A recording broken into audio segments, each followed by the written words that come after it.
Inside a pocket watch, a single photograph changes everything. Welcome to Deadly Puzzle. I am your host, Edric Vale. I'd love to know where you're watching from. Share it below. Hearing from you makes each mystery even more special. Let's start. Chief Inspector Maigret sat at the small corner table in the Brasserie Dauphine, his coat still damp from the steady drizzle that had clung to Paris since morning. It was the sort of rain that wasn't heavy enough to make one hurry, but persistent enough to work its way into one's bones. He had been there for nearly an hour, not out of any need to eat or drink, though his beer, now half finished and flat, suggested otherwise, but because he liked to watch the traffic of people moving through the place.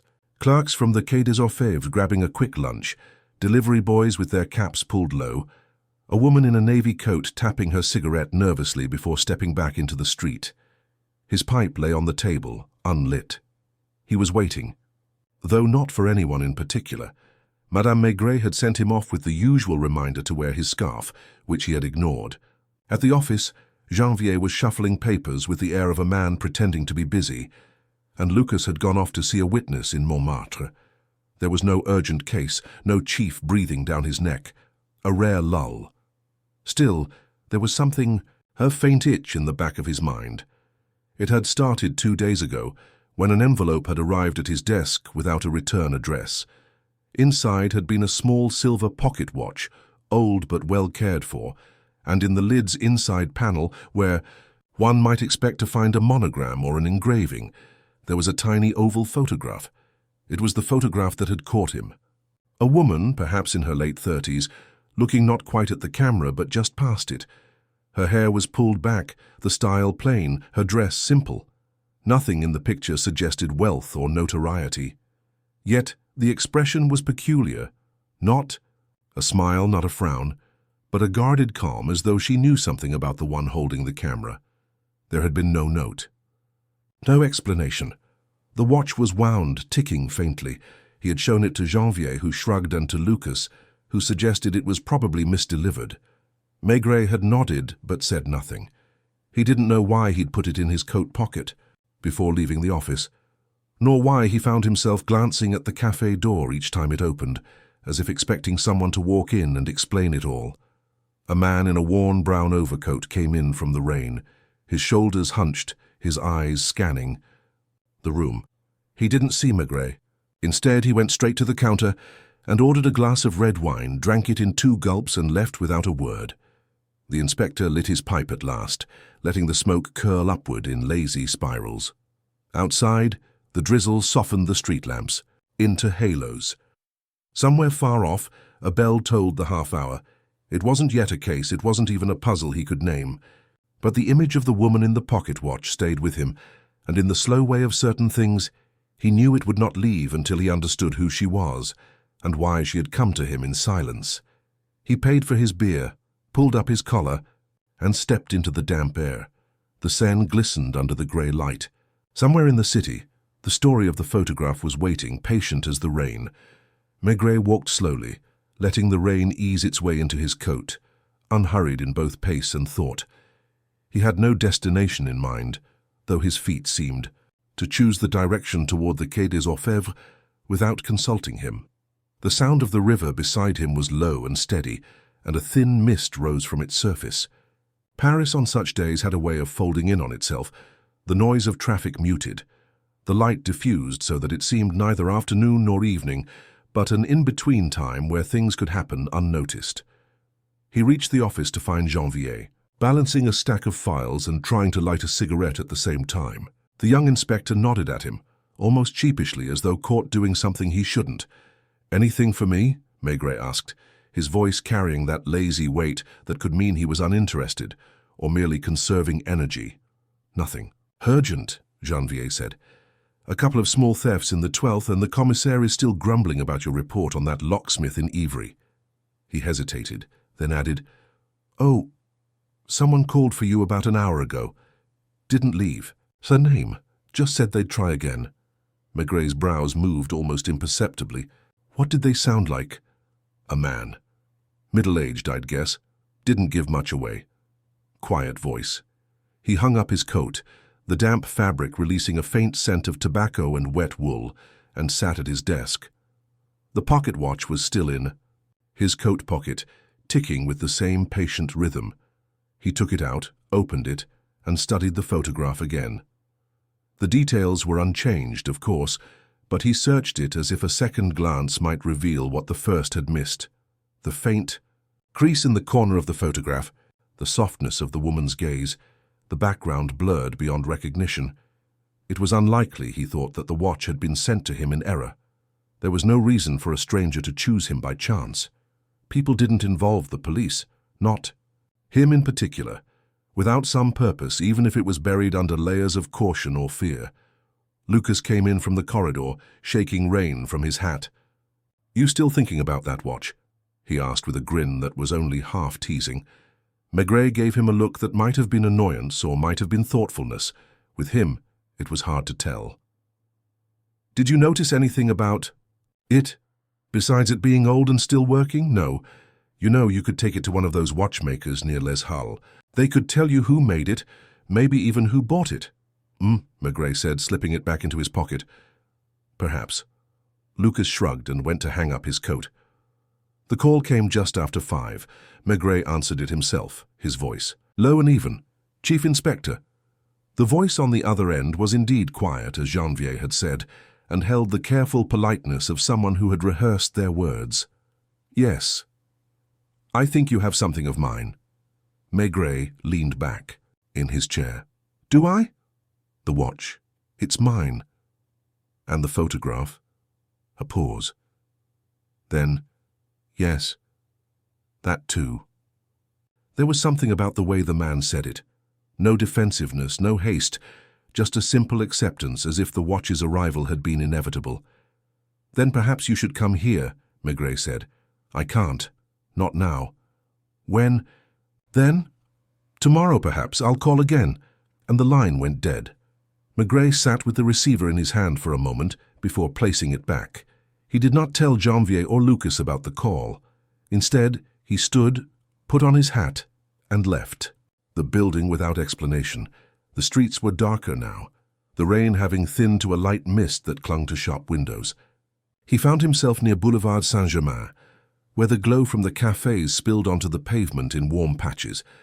He stopped at one, not because he was hungry, but because it offered a place to think without interruption. He ordered a carafe of wine and a sandwich he hardly touched. People came and went. Students in damp coats, a man in a black hat who read his newspaper without turning a page, a couple whispering over coffee. All ordinary, and yet he had the distinct feeling, more intuition than fact, that the man who had called would have preferred to meet him here, in such a place, rather than in the formality of the Quai des Orfèvres.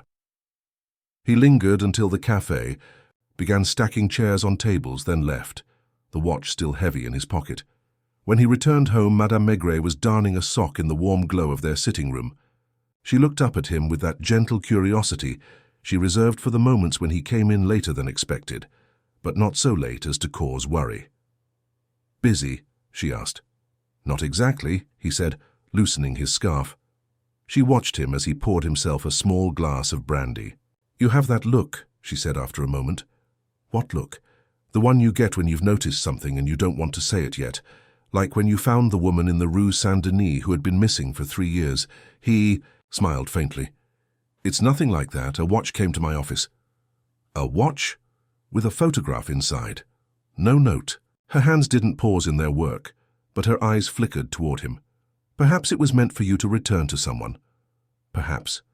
And perhaps," she said, threading the needle again, "it was meant to see what you would do with it." He looked at her for a long moment, then nodded almost imperceptibly. She had a way of distilling things to their essence without trying. Later, in bed, the sound of rain against the window made him think again of the photograph.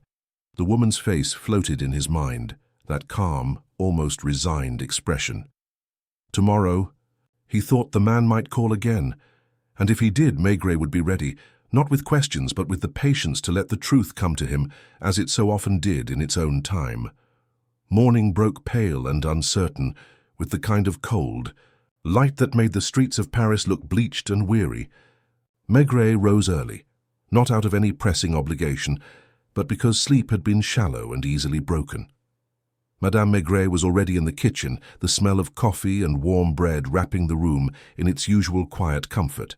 She looked at him with mild curiosity when he appeared, dressed but without his overcoat. "You're early," she said. "Couldn't sleep," he replied, reaching for the coffee pot. She didn't press further. That was one of the reasons he loved her. She knew when silence served better than questions. By the time he stepped out into the street, the rain had given way to a low, shifting fog that clung to the river. He walked to the Quai des Orfèvres, his hands deep in his pockets, the watch resting against his fingers like a small, breathing creature. At the office, Janvier was sorting through a stack of routine reports. Lucas was not yet in.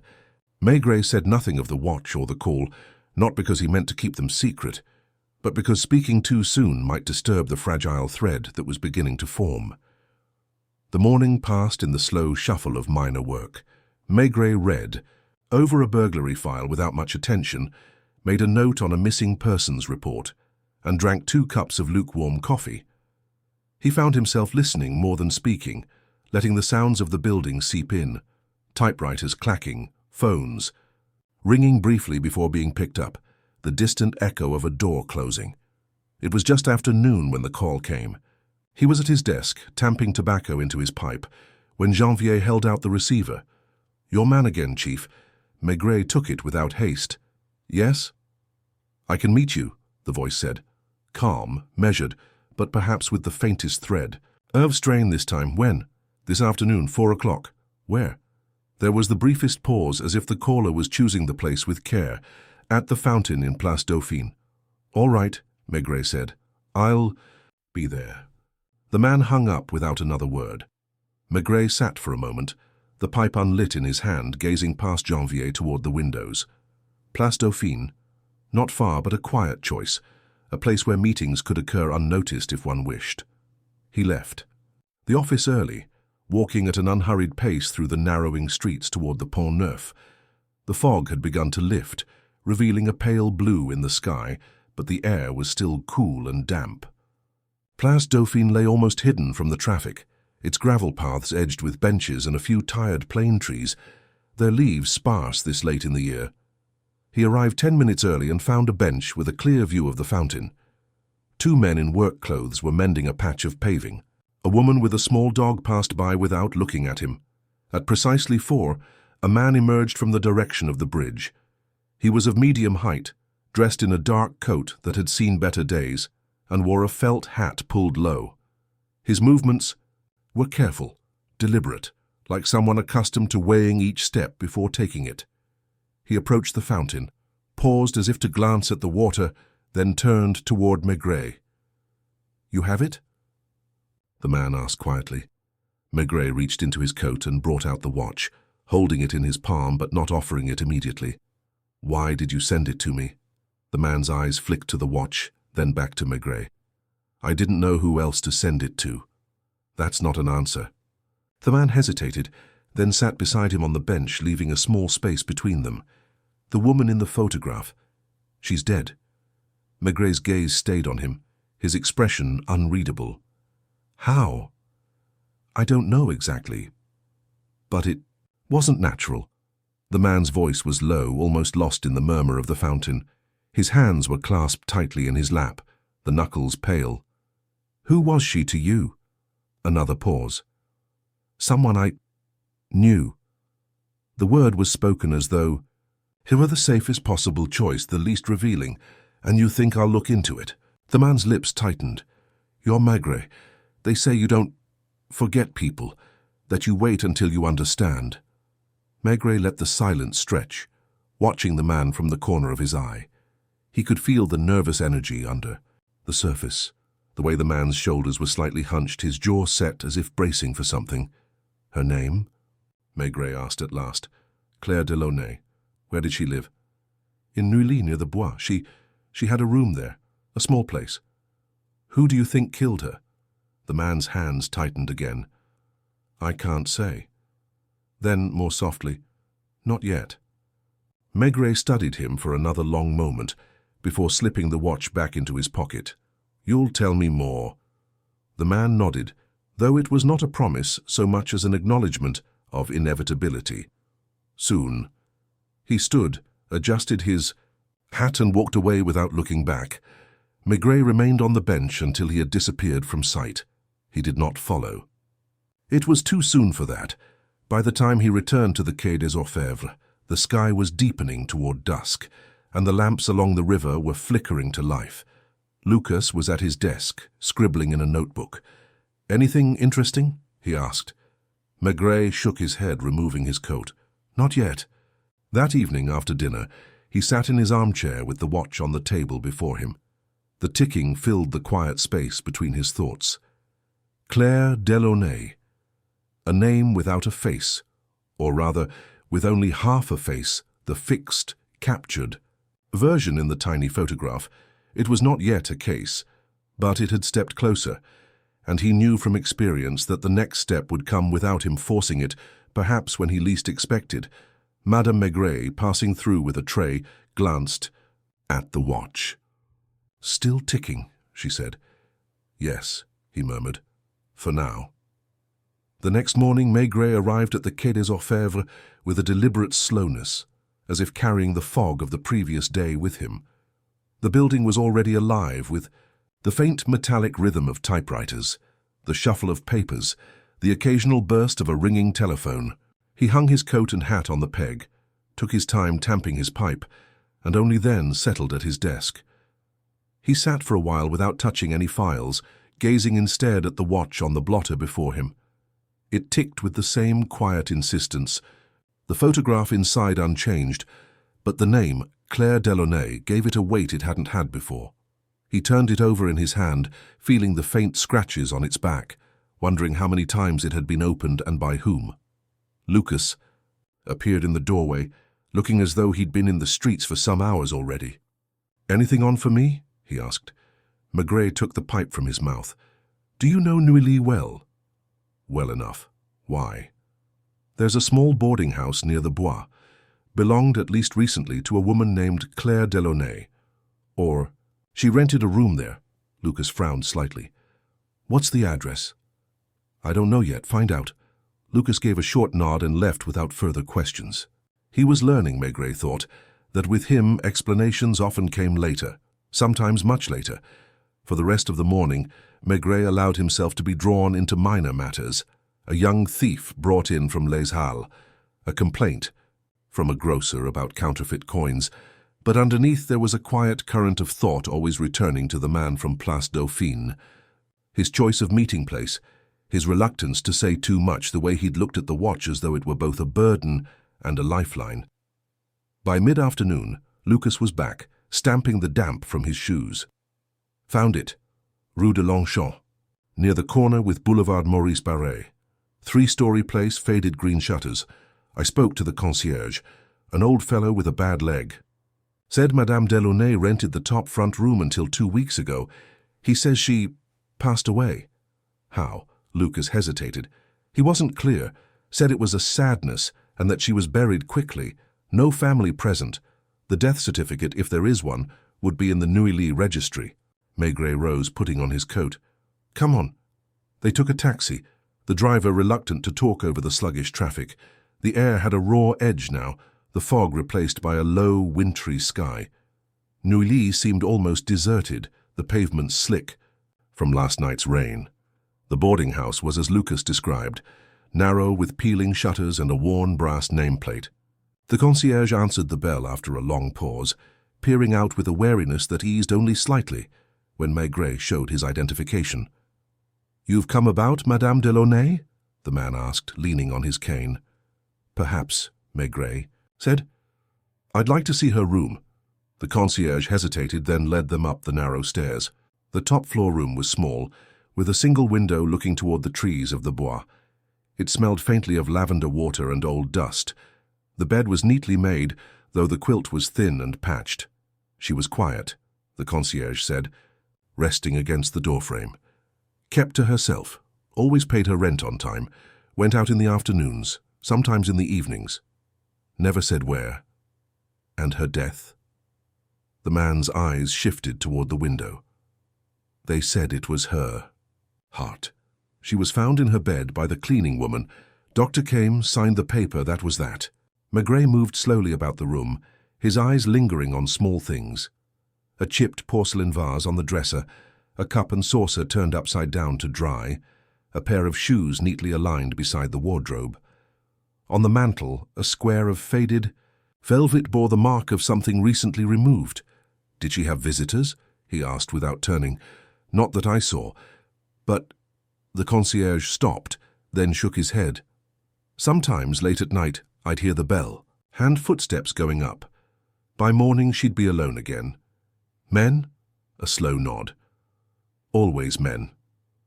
When they left, Maigret stood for a moment on the pavement, looking up at the shuttered windows. There was nothing outwardly remarkable about the place, yet he could feel the faint trace of someone's life there, and of a departure too swift, too neat. They walked toward the main road, passing a small café with steamed-up windows. Inside, a few men hunched over drinks, their voices low. Maigret stepped in and ordered a beer, Lucas following with coffee. "Why here?" Lucas asked quietly once the drinks arrived. Maigret shrugged. "Sometimes people remember things better over a counter than in a police office." The barman, a heavy-set man with sleeves rolled to the elbows, came over. "Haven't seen you before." "We were visiting the house on Rue de Longchamp," Maigret said mildly. "The one where Madame Delaunay lived." The barman's eyes flickered. "Her?" "Quiet woman. Came in now and then for coffee. Always alone. She had no friends." "Not that I knew, but there was one man. Older, maybe 50. Well-dressed. Came in with her once, didn't say a word the whole time. Just sat there, staring at her like he was trying to remember something. And you haven't seen him since?" The barman shook his head. "Not since before she died." Back at the Quai des Orfèvres, dusk was falling. Maigret hung up his coat, lit his pipe, and sat with the watch again in his palm. The photograph seemed almost to look past him, as though its gaze extended into some place he couldn't yet reach. Lucas hovered in the doorway. "Do you think she was murdered?" Maigret didn't answer directly. "I think she didn't die, in the way they said, and I think someone knows exactly how she did." Lucas waited, but when Maigret said no more, he left. Alone, Maigret let the room grow quiet around him. Outside, the rain had begun again, tapping gently at the windows. The investigation, if it could yet be called that, had not revealed much. But there were threads now. A man in a café, late-night visitors, a death too swiftly concluded. He knew enough of such threads to understand that they rarely stayed loose for long, and when they tightened, they could pull the whole story into view. By morning, the rain had thinned to a fine spray that made the pavements look freshly varnished.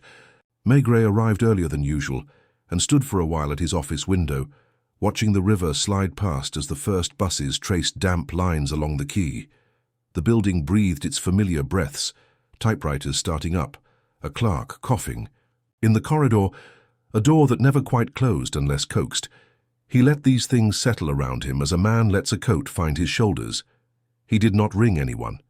He took the pocket watch from his drawer, opened it with his thumb, and regarded the woman again, Claire Delaunay, who had died tidily in a top-floor room while a doctor wrote a word that soothed everyone except the truth.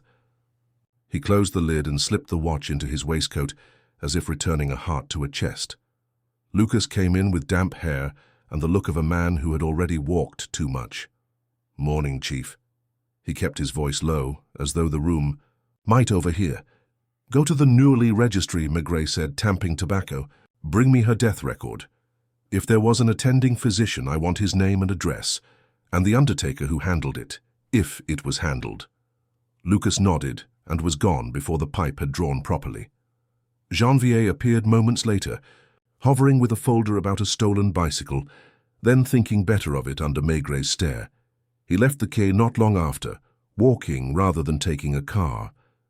The sky had the color of old tin, and his shoes found their rhythm easily on slick stone.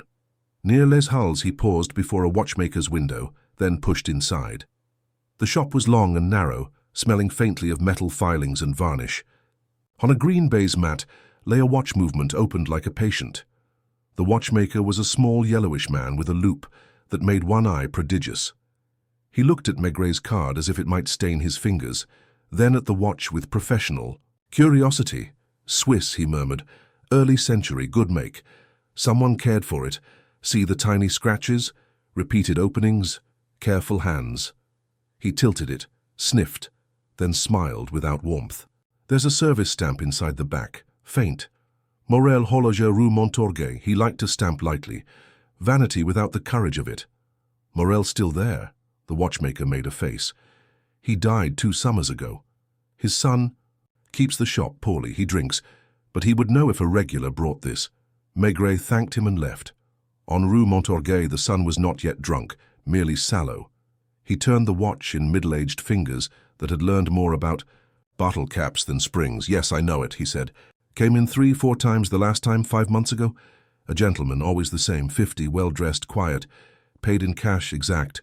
The watch is old, he wasn't. He frowned at the photograph. Never looked at this. People are private about those. Name? The son spread his hands. He called me Monsieur Morel as if I were my father. I did not correct him. He did not offer a name. Did he say who the photograph was? No, but once he asked if the bezel could be tightened so the picture wouldn't slip. He said, "She moves when I walk." He said it in a way as if that was the point. Back at the quay, Lucas was waiting with a thin sheaf of papers and wet shoulders. Claire Delaunay, age 39. Occupation, housekeeper, which means nothing. Cause of death, cardiac arrest. Attending physician, Dr. Poirier, Avenue Charles de Gaulle. Undertaker, Maison Viguier-le-Valois. No family listed, no notifying party named. Date of death 12 days ago. Certificate signed within 4 hours. Fast, Maigret said. Lucas nodded. Too fast for a woman alone without a doctor of her own, unless someone pushed it along. Or someone wished to be done with it before anyone asked a question. He put on his coat.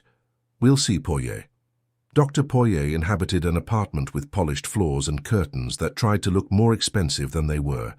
He wore a suit a little too tight and a smile a little too bright. He read the world as a ledger and kept the margins clean. Yes, Mademoiselle Delaunay, he said, consulting no notes. The concierge called me.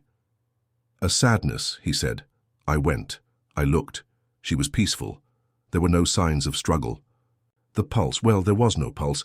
The skin, cool, nothing to alarm a reasonable man. Were you her physician? Maigret asked. I am many people's physician, Poirier said, teeth in the smile again, but I had never seen her before. You wrote cardiac arrest.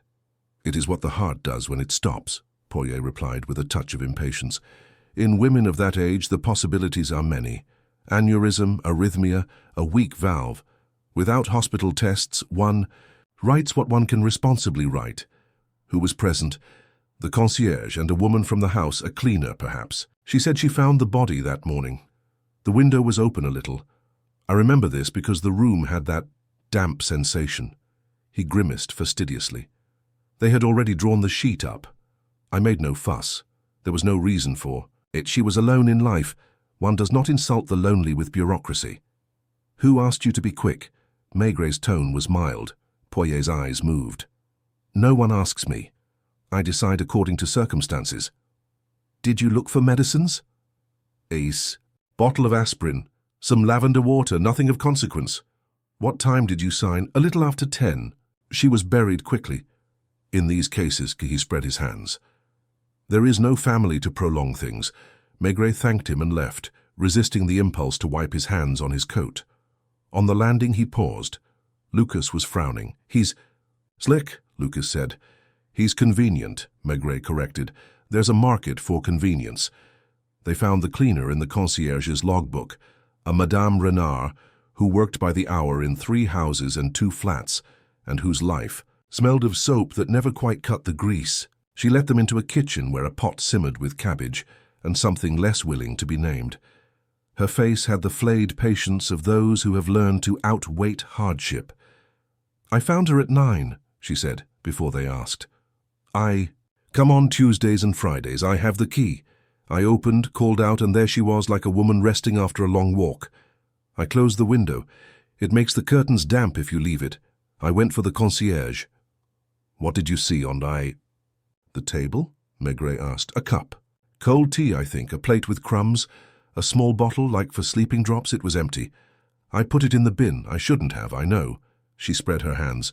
One tidies because one is paid to tidy. Sleeping drops. Don't know such things. Only the bottle was small and had a paper label from a pharmacy in Neuilly. I remember, because the glue had run from the steam of the kettle once and stuck to her tray. She was neat. She would not like that. Did she have visitors? Lucas asked. Madame Renard looked toward the window as if the answer might be written in the street. Men sometimes. I would find 2 cups where there should be 1. The ash in the tray was heavier and the smoke smell was not hers. She smoked like a lady, small, and the other smoke was heavier. He wore cologne. Cheap, trying to be rich. Did you see him? Once I was leaving as he arrived. A hat like in the pictures, grey, the brim turned just so. He saw me and looked away as if I were a wall. When was that? 3 weeks, perhaps a month before she rubbed her hands on her apron. She kept her things in order. The shoes in the wardrobe with paper stuffed inside, so they kept their shape. The comb wrapped in a handkerchief so the teeth wouldn't catch. After they took her, the shoes were neat, but one pair, black kid, was damp on the soles, as if she had been out when it rained. The day before there was no rain. Maigray's eyes moved. You're sure? I shake mats in the courtyard. I know when it rains. The day before was dry. I told the concierge he should tell the police. He said it would only make trouble. Outside, the sky had lowered a little, and the smell of cabbage clung to their clothes as if reluctant to let them go. On Boulevard Maurice Barré, a florist was removing buckets from the pavement, the flowers shivering in their own cold. Maigret bought a single carnation without thinking and carried it like a man who has forgotten why he entered a room. Maison Viguier and Levallois was a narrow front with a black door and a respectability polished often. Inside, the air was thick with paste and lilies. The proprietor, a careful man with fingers like dry eels, consulted his ledger. Yes, mademoiselle. Delaunay, he said. Simple service, no attendees, paid in full the same day. By whom? Maigray's question was almost gentle. A gentleman sent by a solicitor. No, not a solicitor. He gave a card for an office in the 8th, an address more than a name. He had the manner of a clerk entrusted with money and nothing else. He did not look at the body. Did he give the address back? The man produced a carbon slip. The ink had softened with time, but the words remained. Cabinet Lemoine and Fils, Rue La Boétie. Do you remember him? As one remembers a waiter in a good restaurant. If he is skilled, you do not remember him. It was late afternoon when Maigret climbed the steps to the 8th arrondissement building. The lift smelled of stale perfume and metal fatigue. Cabinet Lemoine and Fils had a frosted glass door and a receptionist whose lipstick courageously opposed the hour. Lemoine himself proved to be a man who had learned to be apologetic about nothing. Yes, we handled a small disbursement, he said, drawing a folder thin as a leaf. An anonymous donor. He wished to see the deceased decently taken care of, and not to burden the state. Anonymous how? Maigret asked. A registered letter with cash. I am not proud of that, Inspector, but I am not ashamed. We counted it twice. The letter said, For the burial of CD in Neuilly, use Viguier. A single initial. Efficient. The handwriting? Lemoine smiled dryly. It had the handwriting of a man forcing his hand not to tremble. Postmark. Slid over the envelope. Saint-Augustin, the ink blurred but legible. Maigret turned it in his fingers. He could hear the building's pipes like distant bees. Thank you, he said, standing. Outside, the air had taken on that early evening chill that persuades the city to light itself. He did not go back to the quay. He walked instead to Neuilly, again to the street of the green-shuttered house. He chose the café with the steamed windows and took a table where he could watch the entrance. The waiter brought him beer without asking, as if men of his type only ever ordered one thing. The house opposite showed nothing of itself. A woman with a net over her hair entered with a bag of onions. A boy in a short coat came out, bounced a ball twice, and vanished. The concierge smoked behind his glass like an actor behind his curtain. An hour passed. The beer went warm. Maigret lit his pipe and let the smoke thicken the space between him and impatience. That was how the well-dressed man arrived. Not dramatically. but as if he had always been there and had just stepped into focus. Mid-50s, hat with the brim turned just so, a coat whose cloth remembered better days. He didn't look at the cafe. He rang the bell and waited with his head slightly bent forward, the way one does before a confession. The concierge let him in at once. Maigret did not move. He let the minutes assemble themselves, one careful soldier after another. When the man emerged, he was carrying nothing. He lit a cigarette at the door, cupped in his hand against a breeze that was not strong enough to require it, then walked toward the Bois with the steady gait of a man practicing normality. Only then did Maigret pay and cross the street. He rang. The concierge opened with a face that had already decided to deny everything. "The gentleman," Maigret said softly. "Which gentleman?" The concierge's smile was an old coat, shiny where it had been rubbed too much. "The one you didn't." "See," Maigret said. He let the silence stretch until the smile loosened. "He comes," the concierge admitted at last. "He came before. He said he was a friend of Madame Delaunay. He leaves flowers sometimes. He doesn't stay long. Today he brought nothing." "His name?" "He never said." "Next time he comes," Maigret said, "you will tell me. You won't keep his secrets for him. She's beyond them now." The concierge's eyes fluttered toward the staircase. "Will there be trouble?" "There is always trouble," Maigret said. "This will be the mild kind." He stepped back into the evening and stood for a moment under the dripping eaves. Somewhere in the Bois a dog barked twice and stopped. He could feel the shape of the story now, not the image, but the weight of it. The sleeping drops, the doctor who signed without. Looking, the undertaker paid by a man who did not dare write his name, the shoes damp on a dry day, and the photograph that moved when he walked. He let the cold find him, not as an enemy, but as a reminder.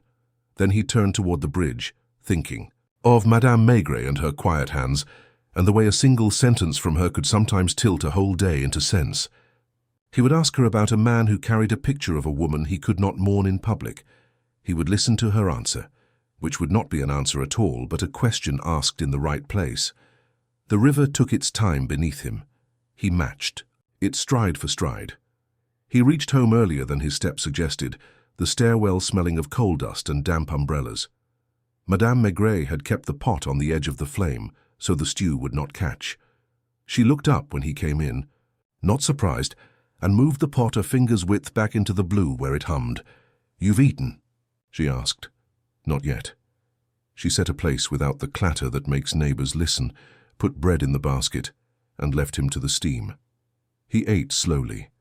The stew was carrots, a heel of beef, a bay leaf she would never remove until the pot was empty. When he was done, she brought him a small glass of marc and sat opposite with her mending, head bent in such a way that the lamp made a small pool on her lap and nowhere else. "You saw him?" she said at last. "I saw a man who might be him. He went into the house and left with nothing. He didn't bring flowers, no. Then he wasn't mourning," she said, threading the needle. "He was looking. When people grieve, they bring something that loses nothing by being seen. Flowers, a ribbon, a prayer. When they are afraid, they bring nothing and try to leave with something. They hope no one will notice what their hands do." He watched the way her fingers pinched the cloth to draw the thread through. "There was a bottle," he said. "The cleaner threw it away." She would. Small bottles make a room look careless. Women who clean for money are careful about how a room looks when they've finished. If the label ran it was near the kettle too often. He nodded. She said the label was from a Neuilly pharmacy. "Then that is where the story will pretend to be ordinary," she said, and smiled a little. "If he keeps the woman in a watch, he has a life where watches are private and wallets are not. A wife can take a wallet to buy stamps. No one whines. A man's watch for him." He sipped the marc and felt the warmth slide down without quite reaching his stomach. He paid for her burial through a solicitor, an anonymous letter. The postmark is Saint-Augustin, where men go to their offices clean and come home not quite so clean, she said. He wants to do the decent thing without the shame of being decent. He went to bed with the pocket watch on the table within reach, its ticking filling the room gently, the photograph half concealed by the lid, as if it were careful of its own modesty. In the night he woke once to the sound of rain beginning again, a soft patter like fingernails on paper, and lay without moving until the ticking re-entered his thoughts, and sleep turned over obediently. In the morning, he left before the house had properly warmed. The street breathed a thin mist. He walked towards Saint-Augustin and took the long way, because going directly would have meant thinking directly, and sometimes thoughts settled better when they were allowed to arrive behind one's shoulder. The post office was already busy with people who had learned to queue without hope. Behind the counter, a woman with stiff hair stamped with a rhythm that could have been a small march. When Maigret's turn came, he laid his card on the counter as if it were a coin and asked about registered letters posted 2 days before Claire. Delaunay's burial, addressed to Cabinet Lemoine and Fils. The woman did not like the question and liked the card no better. She fetched a ledger without committing herself, and turned pages with a dryness that said the paper and she were allies. "Here," she said finally, tapping with a varnished nail. "Rue La Boétie, counter 2, 16 francs, 30 centimes. Do you remember the man?" She almost smiled, then thought better of it. We do not remember men, but he wore gloves, brown. It was not cold enough for gloves. He counted the coins twice before he pushed them under. He kept his head down as if the ceiling would take offense. He smelled of something sweet. Cologne? Or hair tonic, something that wanted to be better than it was. Hat. All the men have hats, monsieur. His brim was careful. Men with careful brims are cautious, not bold. He thanked her and stepped out into a light that seemed to have been washed. The church across the square had its doors half open as if letting in only a particular sort of sinner. He walked on without entering. Near the metro he bought a newspaper and read none of it. By mid-morning he was pushing the bell of a pharmacy in Neuilly, whose window displayed blue bottles, cut to catch light. Inside the air was coloured with menthol and old wood. A man with iron-grey hair and a pharmacist's patience emerged from the back with a ledger tight under his arm, as if to keep it warm. "Yes," he said, then saw the card and inclined his head a fraction. "You want something we sold that we should not have." "I want to know who bought sleeping drops for a Mademoiselle Delaunay," Maigret said, "in a small bottle with a paper label that runs when the kettle steams." The pharmacist's mouth twitched. "That could be several things. We do not sell veronal without a doctor's word. And those who want it always forget they asked for something illegal 5 minutes after they swallow it. But a chloral mixture, a bromide syrup, such things pass if one looks at the ground while one writes. We keep a poison book." He placed the ledger on the counter and opened it like a Bible. His finger travelled down columns of names that were not always names. "Here, Delaunay, room top front, as the cleaner told us to write so the boy would not climb the wrong stairs. 3 purchases in 2 months, the last," he tapped again, "the day before she died. It says she sent a gentleman. What did he look like? 50, perhaps a little more. A coat that knew how to hang. He stood as if other people stood around him in offices. He spoke without greeting, as if words were coins and should not be spent on pleasantries. He asked if the mixture could be made a little stronger for the nerves. He paid in exact change and did not want a receipt, which is how one knows he keeps receipts for other, cleaner things." "Smell of something sweet?" Maigret asked. The E. Pharmacist nodded. "A popular cologne that believes itself finer than it is. The bottle is cut like a diamond and costs like glass." "Was there a prescription?"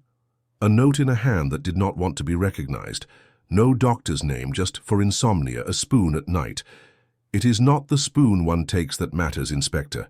It is the spoon one means to take. I put a paper label because I am old enough to be fussy." He closed the ledger with a sigh that did not quite become a sigh. "I should have asked more questions. We do not always ask the right ones when a man's hat brim is careful." On the pavement, the air had thinned to a taste that might be called winter if one were impatient. He stood a while under the pharmacy awning, watching a woman tug a reluctant fox terrier across the street, the dog planting its feet as if protested by the idea of the Bois. He could see the top windows of the house on Rue de Longchamp if he leaned and squinted, but he did neither. Instead, he telephoned the quai from a kiosk and told Lucas to put a man on the post office at Saint-Augustin for the hour when clerks posted their courage anonymously, and another on the Neuilly street in case the man with the careful brim returned. To look for what he had not found. He asked Janvier to visit the undertaker again and ask, without insisting, whether the clerk who brought money wore gloves. He returned to the quay by walking the first half of the distance and riding the second. In his office, the steam pipes rattled as if making a case for themselves. He took the watch from his pocket, opened it to the woman who did not quite look at the camera, and set it on the blotter where the ticking tamped down the fuss of the foy. Building. He's married, he said aloud, not to anyone. Or he is something that feels like married, a man whose life would not survive the shape of his grief. Saying it made nothing brighter, but it made the weight of the thought settle properly on the table. In the corridor, steps paused at his door and then moved on. He lit his pipe, let it die, and did not notice. When the telephone rang, he picked it up on the first sound. Chief Inspector. The voice had the careful neutrality of someone looking through a keyhole. You have spoken to people you should not trouble. Have I? Maigret said, and put nothing behind the words. The pharmacy. The undertaker. You will make them talk about things that are better left tidied. You paid for a burial with money that did not want to be traced, Maigret said. You buy sleeping drops stronger than sleep requires. You ring a bell and cup your match against a breeze that isn't there. Why do you come to the house at all? A small catch of breath quickly corrected. To be certain no one takes what is not theirs. What would that be? Maigret asked. Something small. The voice had gone softer, as if speaking into a coat. Something that belongs to me because it cannot belong to anyone else. The photograph? Maigret said. He let the silence after the word spread a little, like ink in water. It moves when you walk. On the line there was nothing for a count of 6, then 8. When the voice returned, it had lost its careful neutrality and found a tiredness that was almost human. Yes, the man said. You have it. I do. There was the faint sound of a hand placed over the mouthpiece, then removed again. I did not harm her. I haven't said you did. She was ill. She asked for help to sleep. She did not want to be what she was becoming. He stopped, and Maigret heard in the stop the first honest thing he had said. We should talk where you can finish sentences, Maigret said. Not at your office. No, not in Neuilly. No. He waited, letting the man choose the place where his courage could stand upright. Parc Monceau, the voice said at last. By the iron gate near the museum, tomorrow, 11. You'll come, Maigret said. He did not make it a question. A click answered him. He put the receiver down lightly and found he had been pinching the watch lid between finger and thumb as if testing the hinge. When he closed it, the click was small and neat, the sort of sound one remembers by feel more than by ear. He sat a while longer without moving. Out the window, the river lay like a strip of tin, under a sky that imitated tin better than the river did. Somewhere in the building, someone laughed too loudly, and then stopped when they remembered where they were. He thought of Madame Renard, and her cabbage and the shoes with the damp soles on the day it did not rain, of Dr. Poyet's fingers hovering above the sheet, as if the dead could catch something from his hands, of the pharmacist's ledger with its tidy shame. When he went home, he took his time. In the kitchen, Madame Maigret had arranged 3 apples in a row without noticing she had done it. He told her only, Parc Monceau, tomorrow, and she nodded, as if it were where one went to buy stamps. Wear your scarf, she said, trimming the wick of the lamp with her nails. Men who cannot mourn catch cold easily. He smiled without quite letting it reach his mouth. Later, in the dark, the watch ticked on the table like a small animal that trusted him to keep it fed, and the rain decided against itself and withdrew into the clouds, leaving the night as thin and attentive as a hallway where someone has opened a door without stepping through. The morning took its time assembling itself, a pale wash over the facades and a damp glimmer on the park railings. Maigret left the quay on foot with the watch in his pocket and the hour in front of him, choosing streets that let him arrive neither early nor late. Parc Monceau received him with its habitual discretion, a gardener stooping over a bed that would not flourish until spring, a nursemaid pushing a pram with a careful push that said she had been cautioned, a man on a bench reading a paper. He did not turn. The iron gate near the museum stood like a mouth half open to a word no one said aloud. He did not smoke. He stood where the gravel path narrowed and listened to the small sounds a city makes when it is pretending to be a garden. At 11, give or take the kind of minute that offices tolerate, the man arrived. He hadn't changed since Neuilly. The careful hat, the cloth of the coat remembering better days, the gait of someone who had taught his body to pass unnoticed. Between desks. He stopped at the prescribed distance, not so close that they could be taken for acquaintances, not so far that they must raise their voices. From near at hand he smelled faintly of that sweetish cologne that wanted to be more respectable than it was. "You came," Maigret said. "I said I would." The voice carried that fatigue of men who sleep but do not rest. They let the briefest silence pass between them, like a spoon lowered back to its saucer. The man looked at the gate, at the nursemaid, at nothing. Maigret watched him with the steady, unhelpful attention of a man taking a temperature he will not read aloud. "You can give me your name," Maigret said at last, as if it were an afterthought. The man's eyes moved down and then up again, quickly. "If I do, you will write it." "I will remember it," Maigret said. "Writing is for people who cannot remember." "Javert," he said. "André." "André Javert," Maigret repeated mildly, as if testing the hinge of the name. "What? Are you when you are not in a park?" "Accountant." He said it carefully, like a man giving the right dose. "Insurance, Boulevard Haussmann." "You are married." Javert's mouth went a fraction smaller. "Yes, with a wife who buys stamps." A faint breath that might have been a laugh if it had been allowed any life. "She does. And a life that would prefer not to be broken by the truth." He did not answer. He watched a boy throw crumbs to pigeons with a seriousness that made the act look ceremonial. When he spoke again, his voice had sunk a degree, not softer, only nearer to something true. "I did not harm Claire." Maigret did not contradict him. He watched the pigeons decide among crumbs as if they had minutes to fill. "Tell me how you know her."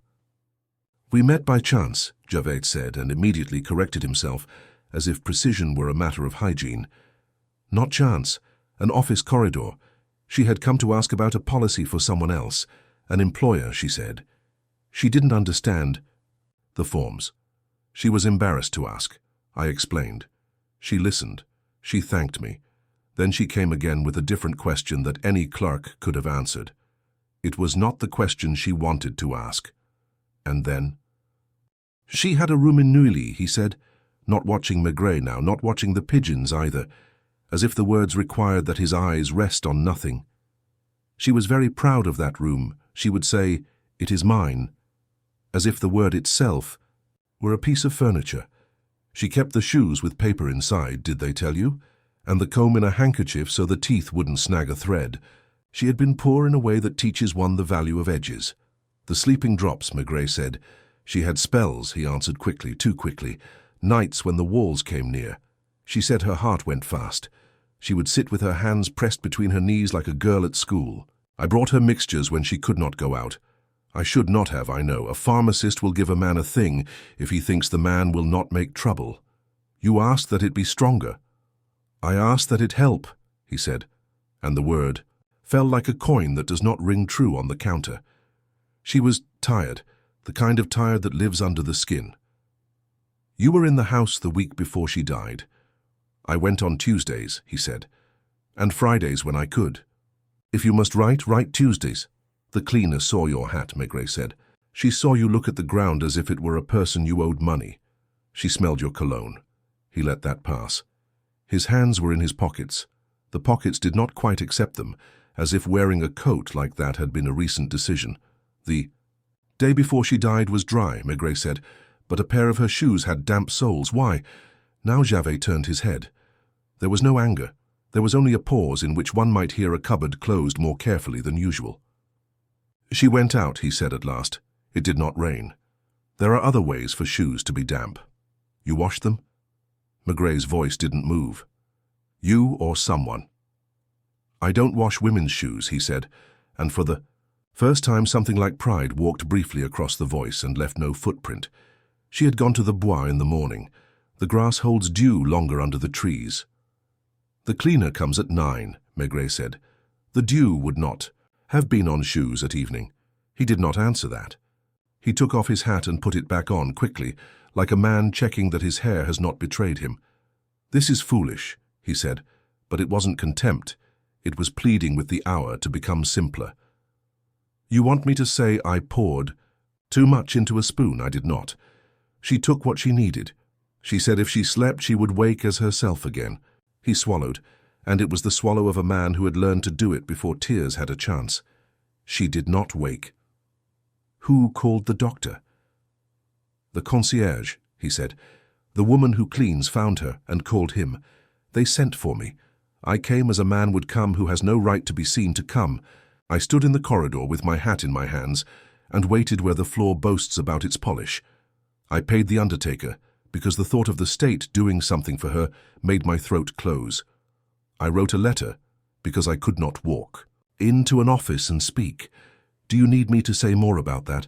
I have a wife who places the butter in the same place in the icebox every day and who deserves to go on doing it without learning arithmetic she never wanted. The watch, Maigret said. Javet's face changed then, no drama, only a slackening, as if a strap had been loosened in a place no one else could see.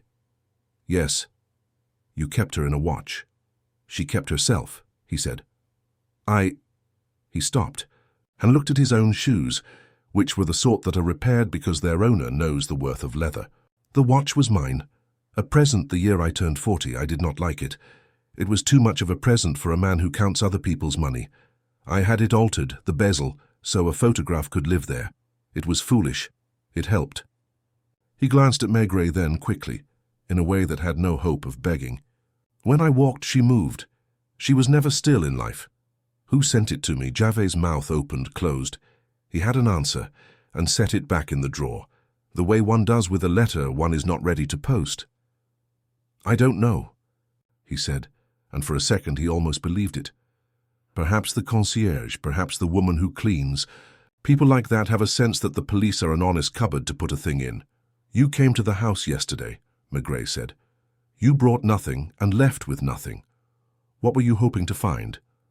A letter, he said, at once surprising himself. She wrote when she could not speak what tired her. She wrote not to post. She kept paper under the quilt, as if paper were warmer there. After she died, the room looked as if it had been kindly arranged, too kindly. Things put straight in a way that was not hers. If there had been a letter she wrote about me, I wanted— He gave the smallest shake of the head, an old man's gesture in a not yet old man. I wanted it not to exist for people who would not understand the arithmetic of it. Someone was quick, Maigret said. The doctor signed early. The undertaker was paid the same day. There was no family to ask a question. Quickness is a kind of opinion. She had no family, he said, and the relief in the sentence gave him away. No one to say it should be longer. Maigret let the quiet gather. A tram clanged somewhere beyond the trees, and the pigeons rose a little, and then settled again, every feather doing its arithmetic in the air. Tell me about the night before, he said. I left at 9, Javet said. We ate bread, soup she had made with bones and patience. She took a spoon of the mixture. I kissed. The word arrived and startled him. He put it away at once. I went. There was a man at the corner smoking. I did not look at him. Men who have nothing to do look like men who have everything to hide. It is a trick of the face. Had she asked you to buy more of the drops? Yes, she had half a bottle. She said the quarter hour after midnight was an enemy. I told her enemies get bored if you refuse to play. You made it stronger, Maigret said, not as a question. Javet closed his eyes briefly, as if an interior wind had blown dust into them. I asked the pharmacist. I did not argue when he said yes. I'm not brave, Inspector. I'm tired, and I wanted her to have a night without the walls. They stood there with that sentence between them, like a dish neither of them reached for. The nursemaid turned the pram and passed again. The child slept with the solemnity of all sleeping children. You will not be arrested in the park, Maigret said finally, as if answering a thought Javet had not expressed. I do not think prison would be the truth of this. I think there is something not said, and until it is said, there is only tidying. What do you want me to say? Javet asked. And suddenly there was a small sharpness to the words, the kind that lives behind politeness for years and then peeps out. That I loved her. I am 52. Love is a word for letters that are kept under quilts.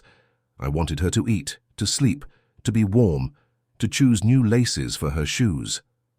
My wife is a decent woman who keeps our tablecloth clean, and I have not touched her hand in months because I am a coward. Now Claire is under the ground and the tablecloth is still clean, and you stand in a park waiting for me to say something you can put into a sentence with my name. I want you to think, Maigret said gently, about anything you have not told me because it would sound ugly in a sentence. Did she owe anyone? Did anyone owe her? He thought for a long time. It was not a theatrical long time. It was an accountant's long time. The checking of columns, the adding and carrying.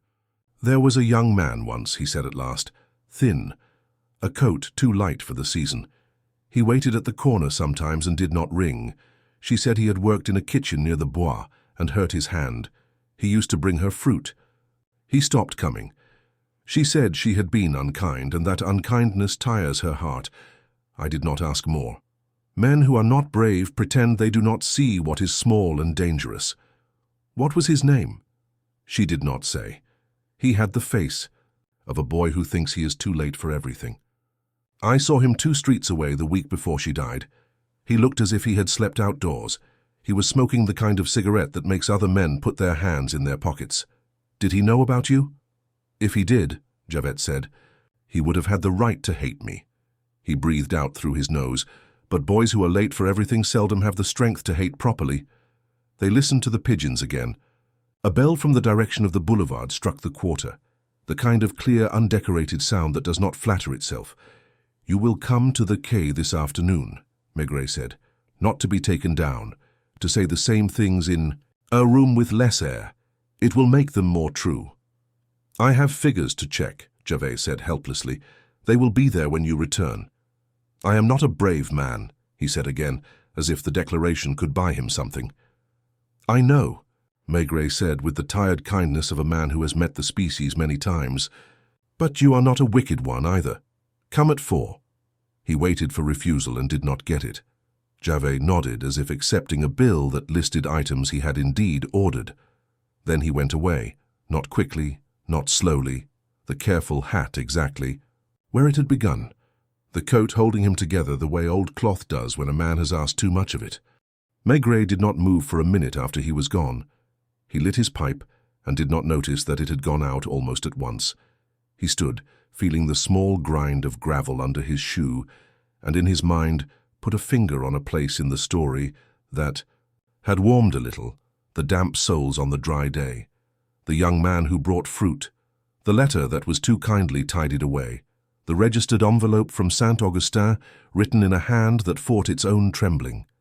He could sense the direction, as a man on a riverbank senses the current more by the pressure on his boots than by the look of the surface. He turned toward the gate then, thinking of the pharmacist's ledger and the doctor who signed too quickly, and of a boy in a light coat who might have hated properly if he had eaten more often. The afternoon wore a flat, serviceable light, the kind that makes people finish what they have begun without dreaming of anything else. Maigret had time before 4, and he used it in the way he always did, with his feet. He walked the streets that fanned from the Bois, as if the map lay under his shoes, the tradesmen's doors with their scuffed paint, the back entries of small restaurants where steam breathed out into the cold, the cafes that gave off the smell of burned coffee grounds when the wind turned. It was the kitchen doors that interested him. He stood in the lee of one then another, watching boys in aprons run plates to the bins, a potman with reddened hands toss grey water into a gutter where it went dull at once. At a narrow bistro near Porte Dauphine, he paused longer. The chef, there had a scar under one eye, and a way of speaking to the air as if it had failed him personally. You had a boy with a bad hand, Maigret said, when the chef had finished his complaint to no one. He kept his tone mild. Thin coat. Brought fruit sometimes. The chef snorted. I have had 100 boys with bad hands. They find ways to have bad hands. A crate falls, a pan slips, a bottle thinks itself made of rubber. This one, Emile, he said, cut himself on a mandolin like a fool and blamed the blade. He smoked too when no one watched. Those who smoke on stolen time steal other things. Emile, Maigret repeated, not quite a question. The chef's shrug was a rough movement. He stopped coming. He had a look of someone who had heard a bell and didn't know where it was. He used to stand outside at the corner when the lunch trade was over, looking at the apartments as if they were a different country. He brought a woman fruit once, in a paper bag from the market, bruised pears. There was a cleaner who joked about pears making ladies sleep. He didn't laugh. You know where he lives? Hostels shift. Boys like him borrow pillows from each other and forget to return them. Try the Hôtel des Sports on Avenue de Madrid, or the rooming house. That smells of cabbage on Rue Louis David. If he paid, it was with coins that made the patron's mouth tighten. At the Hôtel des Sports, the patron had a throat like a wrestler's and a voice that would have ordered conscripts without strain. No, Émile. On Rue Louis David, the Cheatsy. Cabbage was honest and loud, and the patron more stubborn than her soup. She admitted to a thin boy who had left a day too soon and a franc too late. He owes me, she said. Not as a complaint, but as a formal entry in a ledger only she could. Read. He smoked the hallway. I told him the wallpaper would take fire by smell alone. He had a bandage once on his hand that looked clean the first day and dirty the second. He didn't sleep well. What name? Maigret asked. She turned the E. Registration book with a nail that had cleaned a potato that morning. The scrawl read, A. Karen, and said nothing else that wanted to be believed. Left any forwarding address? She laughed a little, not unkind. Forward is not a direction for boys like that. He will be at a soup line where the broth is the same and the ladle different, or in a doorway where the wind is particular. It was nearly 3 when he found the soup. A parish hall near the Boulevard d'Argenson let out steam and a hum of voices. Inside, the smell was cabbage again, but with more resignation, and the tables had marks that told the story of ladles hitting wood day after day. A priest moved among them with a speed that did not seem hurried, and a face that wore nothing but attention. He looked at Maigret's card and at Maigret's face and set both aside thoughtfully. You're not here for soup, he said. I'm here for a boy, Maigret answered. Émile. He smokes when he shouldn't and brings fruit. When he can. The priest nodded at once as if those were the only identifying features that mattered. He comes some evenings. He prays with his hands in his pockets and thinks God won't notice. I told him God is from the country and notices everything. He told me that God should lend him a coat. What does he owe? Maigret asked. The priest smiled with one corner of his mouth. You do not pay here in francs. You pay by coming back not worse than you left. He has not paid properly. There is a men's hostel near the Porte Maillot where he can get a bed when he does not quarrel, with the night porter. He left angry 2 nights ago. The porter told him he could not bring a bag of pears to bed with him because it would bring wasps in summer. The boy said, it is not summer, and left. Pears, Maigret said softly. He likes to give things. That bruise, the priest said. He took the long route back to the quay, not to delay but to let his thoughts take their own pace. The river had the color of pewter left too long in a cupboard. He reached the office a few minutes past 4. Janvier had set a plain chair opposite the desk and placed paper on the blotter that looked more formal than it felt. Your accountant, Janvier said. He's here. He came before the hour and sat without asking for a magazine. He would be a good man to sit through a sermon without fidgeting. Maigret found André Javet exactly as described, coat buttoned higher than necessary, hat folded, neatly on his knees, eyes that tried not to jump to the door with each footstep in the corridor. He stood when Maigret entered and did not offer a hand. Sit, Maigret said, sitting. They did not take a statement in the way some prefer. There were no dates lined up like soldiers on a parade ground, no names with addresses in parentheses. Maigret asked the same things as in the park, but differently. In a room without air, words had to pull their own weight. Did she ever ask you not to come? He asked. Javed breathed in once, and it showed in the collar of his coat. The day before, he said. She sent a note with the concierge. I am not myself, she wrote. Come Friday. It was Thursday. I went anyway. The note made me worry. She was not there. The bed was made unkindly. She would never leave the corner of a sheet turned that way. Where was she? I waited, he said simply. An hour. I stood at the window.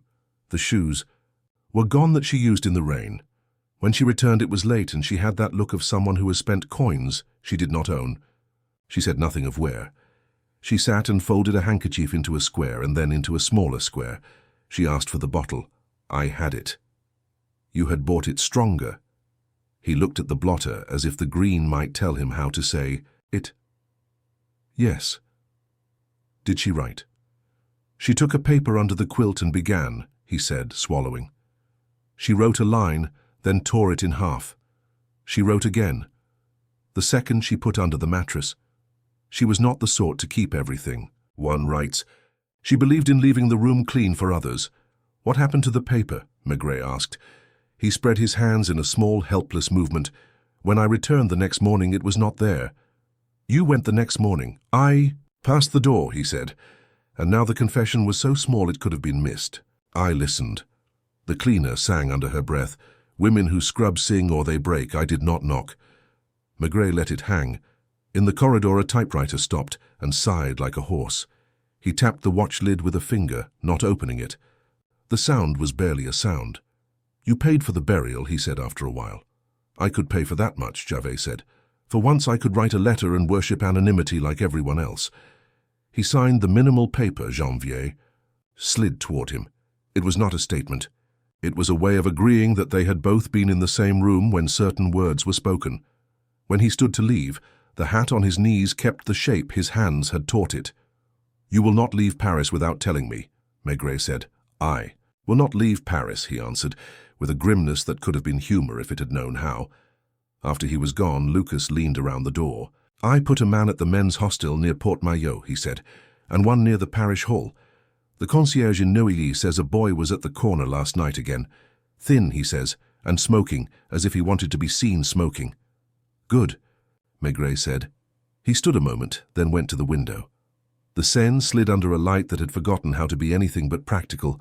He thought of the pears and the songs sung under breath, of a sheet pulled too soon and a paper folded, then taken. He went back to Neuilly by bus, standing because the seats had decided to be full. At Rue de Longchamp, the concierge looked at him with the relief of a man who has decided to be useful. There was a boy, he said without prompting. He waited until the dark made an excuse of itself. He did not ring. He looked at the window, and then away. What did he smoke? The cheap ones. He held it as if he had learned on a pipe and was being punished with paper. Which direction did he go? Toward the Bois. They all go toward the Bois when they don't know where else to go. Maigret did not follow immediately. He went up to the room that had been Claire's and stood in the doorway without crossing the threshold. The bed was too tidy in a way that does not allow for sleep.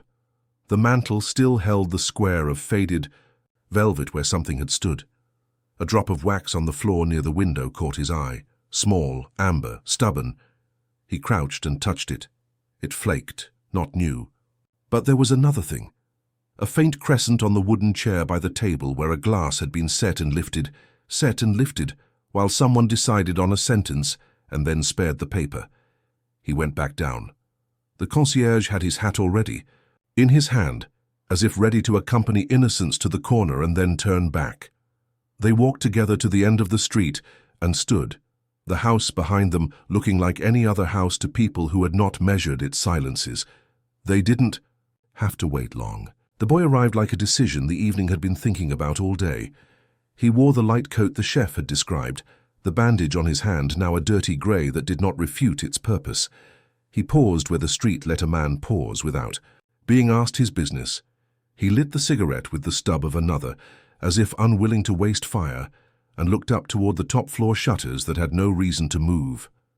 Maigret did not cross. He did not announce. He watched the boy become aware in a series of small acknowledgments that he himself was being watched, the way the shoulder tightens slightly, the way the fingers fumble a fraction at the cigarette, the way the eyes pretend not to flick. The boy turned his head and their eyes met for a heartbeat that contained both refusal and relief. Emile, Maigret said, and because he did not raise his voice, the name felt allowable. The boy didn't run. He did the opposite. He became very still, and the stillness was more eloquent than flight.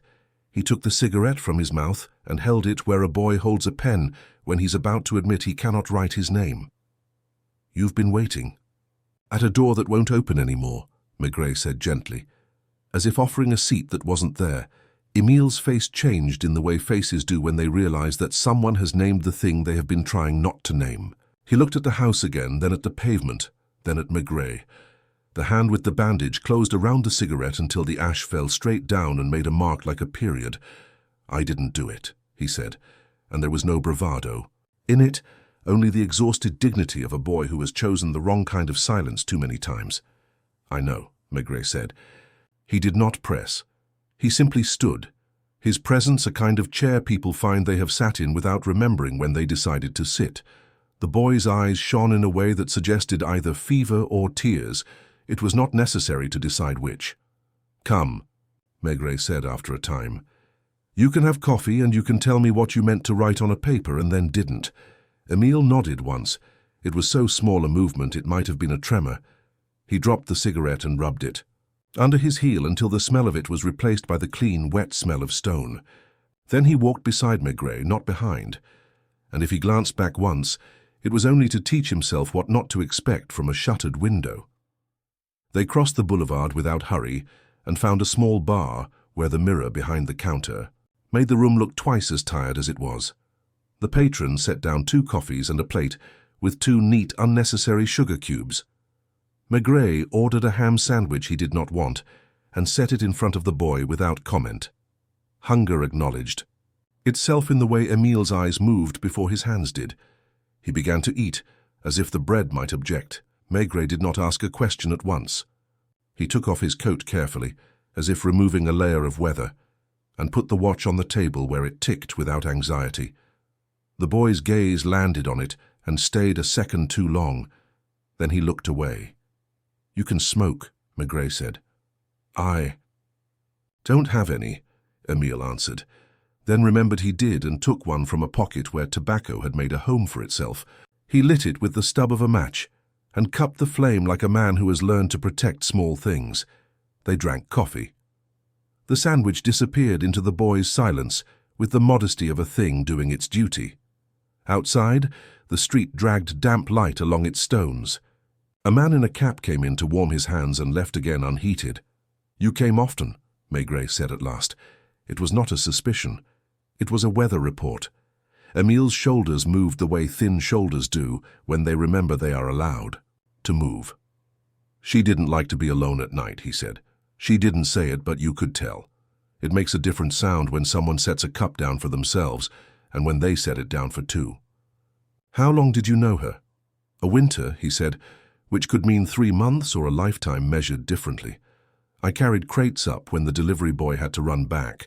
She thanked me like it was a favor and not a job. She called me Émile the second time. The first time I was you there, the way women say when they don't know if they should ask something more. She gave me tea sometimes. She liked pears. She said pears are for people who know how to sit, and the man who came with the careful hat?" Émile didn't look at him. "He sat without sitting," he said, "like a man who never takes off his coat even if he has. He didn't touch his cup. He looked at her as if the looking did the touching for him." "You didn't like him." The boy's half-smile was as brief as flame. "I'm not a wife," he said. "Liking and not liking are for people who can put a plate and a fork for someone every day. I was glad when he left. It made the room smaller again." "You saw him the night before she died?" "I saw him go in on Thursday. I waited because I had pears. He came out and the pears didn't feel like a thing anymore. He turned the brim of his hat and didn't see me because he was looking at his shoes like they were a place to go." He paused, then added, "He paid for her to be put in the ground, the concierge said. He said there are men who throw their money at a problem and hope the dirt covers it." "It covers something," Maigret said. They sat with that a moment. The watch kept its even answer to the question of time. "You came in the morning," Maigret said. "You didn't ring." "The cleaning woman sings," Émile said softly. "When she scrubs, she sings like a kettle. I listened from the landing. Then I went away and came back when the house was soft. After." The word had to push itself past his mouth. "What did you take?" Maigret asked, and his voice did not change. It did not become stern or soft. It remained a place to set, a thing down. Émile's hand went to his coat pocket and stayed there undecided. When it came out, it held nothing. He took another drag and let the smoke go out on the smallest scale possible, as if smoke should not be asked for more than it was willing to give. "I took the watch," he said, finally, and looked at the watch as if it were a person. not to keep, to get someone to listen who would not tidy it away. The concierge puts words in drawers and forgets which drawer he used. The doctor had clean nails and eyes that counted only to 10. The Undertakers. Book has lines that shut like lids. I thought the police, they have cupboards, but they are heavy ones, and when you shut them you remember. I saw your picture once. Fat man with a pipe, the paper said, and I thought, he looks like a cupboard that doesn't fall open when a cart goes by. Maigrè's mouth tightened a little at fat, but not in criticism. He lifted the watch with 2 fingers and turned it once. How did you know where to send it? The newspaper wrote your address like a boast, Emile said. Quai des Orfèvres. I wrote it in big letters. I asked a woman at the post to help me make them straight. You sent nothing else. What else? He spread his fingers. If I wrote she is dead and it is not right, they would think I wanted a blanket or a crust. If I wrote the man with the hat, they would laugh. But men with hats do not like the police. I thought a watch would make you listen. It did, Maigret said. Emile stared at the coffee as if reading a fate there. I thought, if you came, you would look at the room with different eyes than those who like to close windows. I went back that day. The mantel was naked where something had sat for a long time. I know because dust makes a pattern. There was a square of velvet maybe, dark. It had the mark in it like a cushion has where a cat sleeps. The cleaning woman would never dust under a thing a lady loved. She would dust around it carefully and call it respect. There was no thing there now. The watch stood there, Maigret said. Yes. Emile's throat worked. She kept it on the mantel when she did not want it to move when she walked. Taishi, he stopped and lowered his voice, though no one in the bar cared. I looked for her paper. She wrote at night and hid it because she didn't like the way words lie around in the morning. She kept a paper under the mattress, on the side where she slept. It wasn't there. I looked foolishly in the stove, like a man who hopes ashes have not yet learned to be ashes. I looked under the tray where she keeps the cups. The tray was clean in a way that is not hers. Someone had stared at it too long while thinking. On the chair, there was a round where a glass had sat and thought about whether to leave a ring. You found nothing. I found a piece. He reached into the pocket again and this time brought out something so small, Maigret had to put his large hand forward to take it. A torn scrap of cheap paper, the kind you tear from a tablet to remind yourself you mean to buy soap. A few words clung to it the way words do when they refuse to be entirely erased. Give Madame L. Address, 14 Aversa de Metz. Friday, no more, not unkind. It is the corner, Emile said. I kept it. I am sorry. It is not proper to take pieces of the dead. But if I had left it, it would be in a bin under potato peel now. Maigret turned the scrap so the light could argue with it. Madame L., he said, Avenue de Metz. He completed it silently in his head. Messine. Saint-Augustin was not far. The postmark on the anonymous envelope had been Saint-Augustin. Tripled threads sometimes decide they are a rope. Who is Madame L.? He asked without looking up. She ironed for a lady near the park sometimes, Emile said, uncertain. Claire would not say the name as if it were a name. She would say Madame the way one says the weather, a thing you cannot change and do not blame because it doesn't listen. She told me once this madam gave her a room once when rooms were hard to find, and that a room given is a debt that never stops charging.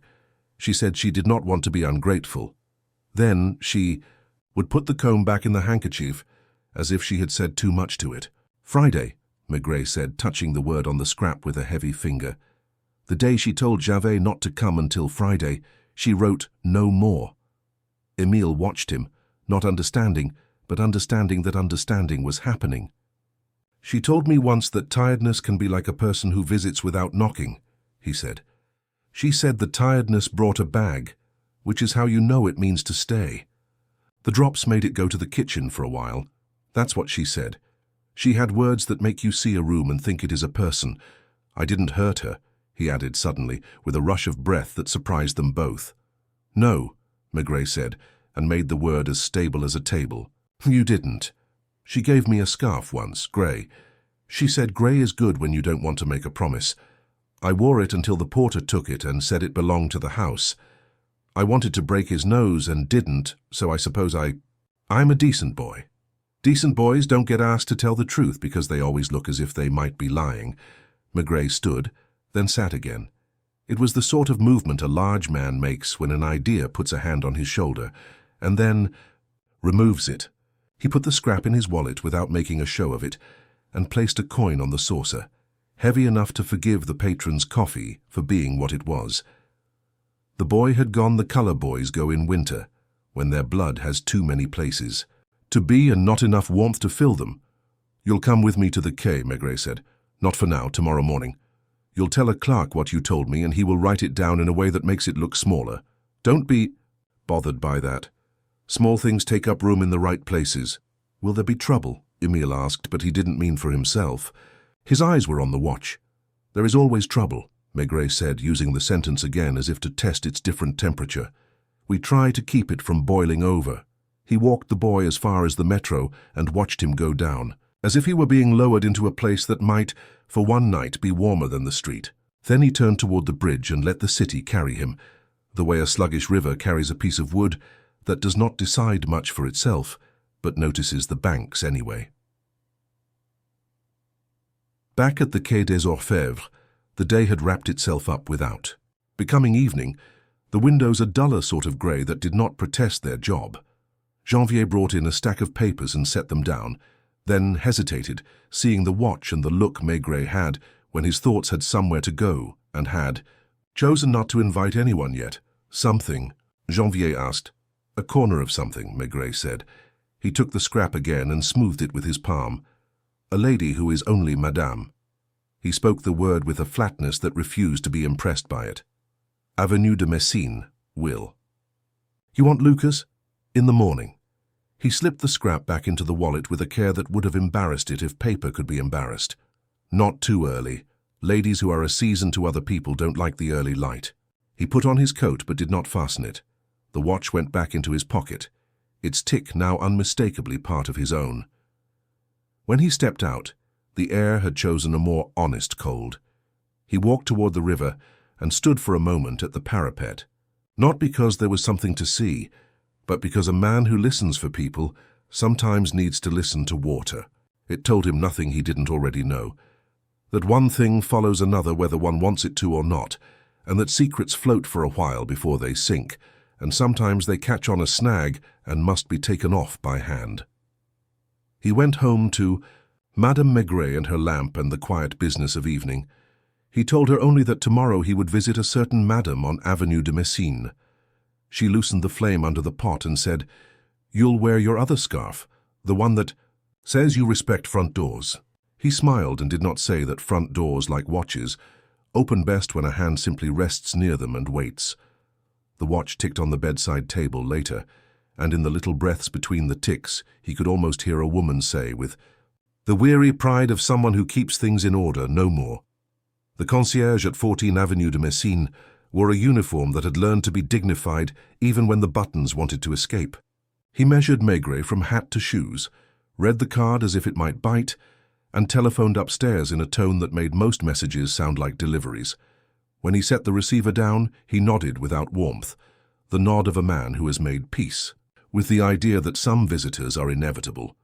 The lift was the kind that rose as if it preferred the ground. A maid in a dark dress opened the door to a salon where the air had been taught to behave. Flowers, white ones, stood in a low bowl. La Chaume had arranged them to look as if they had arranged themselves.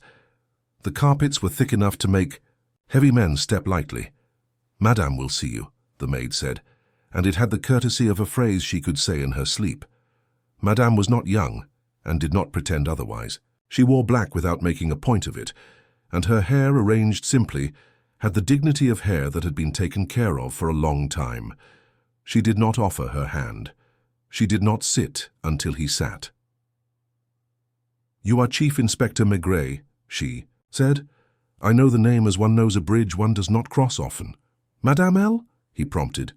Le Maire, she supplied, and allowed herself the faintest smile at the coincidence of letters. You have come about Claire. Yes. She.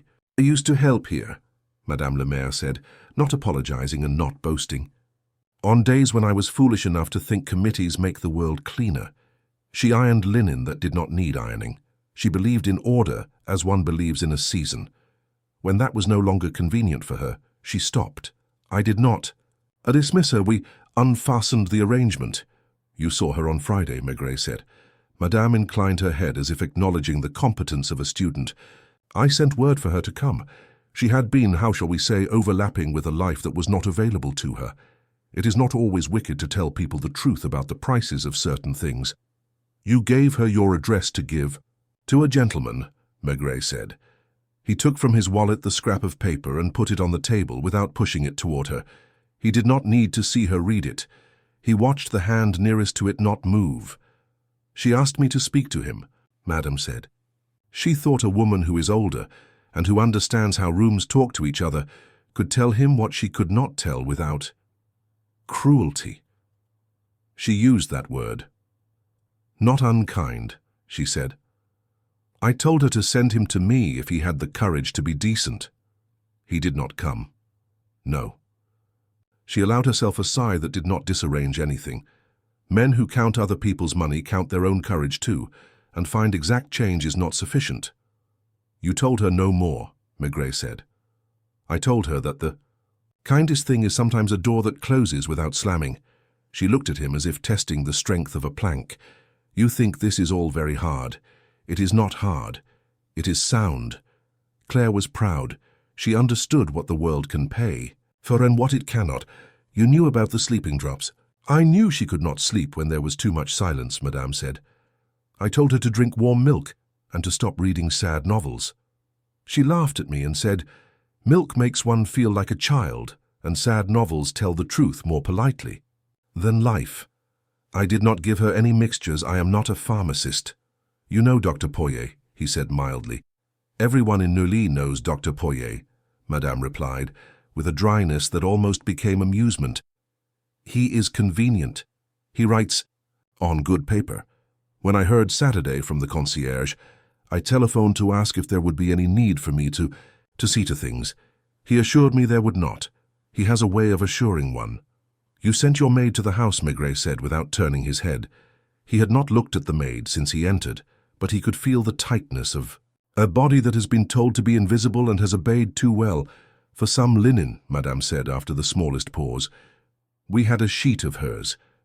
It was a kindness. I do not like the state to take what belongs to people who can still decide where their things go. It is an ugly habit of the state. The room was very tidy, Maigret said. The maid, who had been a piece of furniture until then, made the tiniest sound with her breath. Madame did not look at her. We keep things tidy in this house, Madame said. Not in that house, Maigret said. He turned his head now, and the maid met his eyes for a second, with the terrified relief of someone who has been seen and has not been punished for it. What is your name? Louise, she said, almost inaudible. You went after she died, he said. Yes, Madame said evenly. I told her to take a dress and a shawl. Claire had only 2 of each. I did not want strangers to fold them as if they were rags. And the paper under the mattress? Madame's eyes moved slowly this time. The maid's hands tightened, one over the other, a small ringing that did not move the air. There was a paper, Louise said, the words escaping as if past a gate. Madame told me not to read it. I didn't. I put it in my pocket because the cleaner was pushing the broom like a woman with a quarrel, and the concierge was saying he would burn everything that looked like it could make a story. I brought it back. I meant to give it to Madame, and then I was afraid because it had a name on it. A name, Maigret repeated. Which? Louise's eyes sought Madame's and then returned to the floor. Monsieur J., she whispered. Just a letter and a dot, and no more, and not unkind, like you said. She swallowed. I burned it in the kitchen when Madame went to answer the telephone. It smelled like flour and something else. Paper always smells a little like bread when it burns. Madame Le Maire's mouth became a thinner line, but it was not anger for the maid. I would have burned it, she said. I burn many things. It is a service people like me perform without thanks. Who told the concierge to call Dr. Poirot? Maigret asked. Louise, Madame said. On my instruction, I'm old-fashioned. I prefer doctors to policemen when there is nothing to be done but behave. And the boy, Maigret said. The one with the light coat who brings pears. Madame's. Eyes, which had managed everything in the room since he entered, moved the way birds move when a shadow passes. He waited at the corner sometimes, she said. Claire told me he had been kind when kindness was not something she had coins for. I do not like boys at corners. Corners are where accidents wait. I told the concierge to send him away. He did not go. Boys are like cats. They return to the step that taught them a smell. You know his name? No. I do not collect names unless I must, Madame said.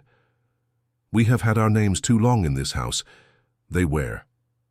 She looked at the watch on the table in a way that was not curiosity. That was in her room, she said without question. Yes, I saw it once. Madame's voice was softer, and in the softness there was something like memory. On the mantel. She touched it the way women touch the top of a head when the head is not there. I told her she should not keep moving things to the heart. It makes the heart a cupboard. Did you know the man? No, Madame said. I did not wish to. I do not invite men who look at their shoes. She leaned back, and the chair took her slight weight with respect. You want me to be a villain. I am not. I am what women become when they have kept a house long enough and learned that kindness must know where to stop in order to have any strength left. Claire was a woman who wanted to be decent. It is hard now. Decency costs the poor more than it costs the rich. She was paying. I tried to see that she did not bankrupt herself. By closing the account, Maigret said. By preventing it from being drained in the street, Madame corrected. If you have ever walked past a quarrel and wished to put your body between two people and discovered you were not large enough, you will understand me. They were quiet. The room had the kind of silence that is not empty, antique, slightly perfumed, occupied by all the afternoons that had been spent there not wasting time. Did she take too much of the mixture on purpose?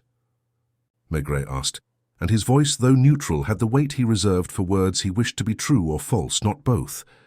Madame neither flinched nor frowned. She was very tired, she said. If you ask me if she wanted to die, I will. Tell you no. If you ask me if she wanted to stop feeling for a long time, I will tell you yes, we have all wanted that. Those of us who can afford it take the afternoon and the doctor and the sea air. Those who cannot take a spoon that is a little too full. Dr. Poirot is convenient, Maigret said again, almost to himself. He earns his convenience, Madame, said crisply. He does not disturb the dead with his curiosity. Curiosity is a luxury of the living. Louise's hands had stopped wringing each other. She was watching Maigret in a way that revealed a hopeful superstition, that if he stood long enough in a room, the room would tell him what it did not know it knew. When you burned the paper, Maigret said to her, did you read even one word that was not a name? No, she said, and then after a moment, failing to find a lie big enough to give shelter, she wrote, forgive the boy. Only that. And I thought, if a policeman read that, he would be proud, and if a bad man read it, he would be wicked with it, so I burned it. Madame closed her eyes briefly, and the lines at the corners had the look of lines acquired in markets and doorways, not in mirrors. I hire good people, she said, opening them again. They do stupid, loyal things. Maigret stood. The chair gave him back to the room, as if reluctantly. He put the watch in his pocket, because the watch preferred it there. Thank you, he said. Madame rose as well, with the same economy.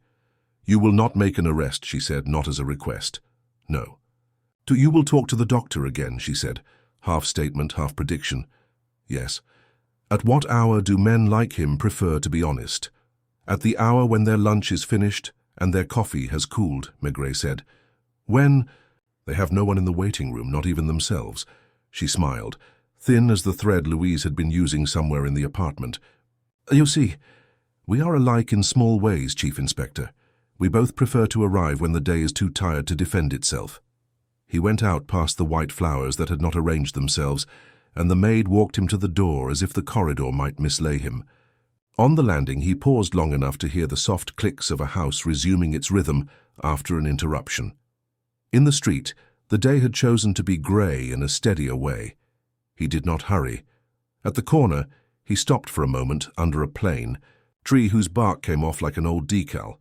He could smell very faintly, not lilies now, but lavender, the kind that comes from a bottle with a label that runs when the kettle steams. It clung to his coat, a ghost of Claire's room, as if the house upstairs had given him back what it had taken.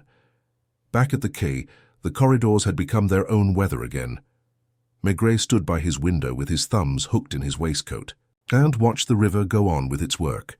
He telephoned Lucas and said, "Find Poirot, not his office, where he eats. Sit where he can see you and be disappointed if he doesn't invite you to his table. If he does, be hungry."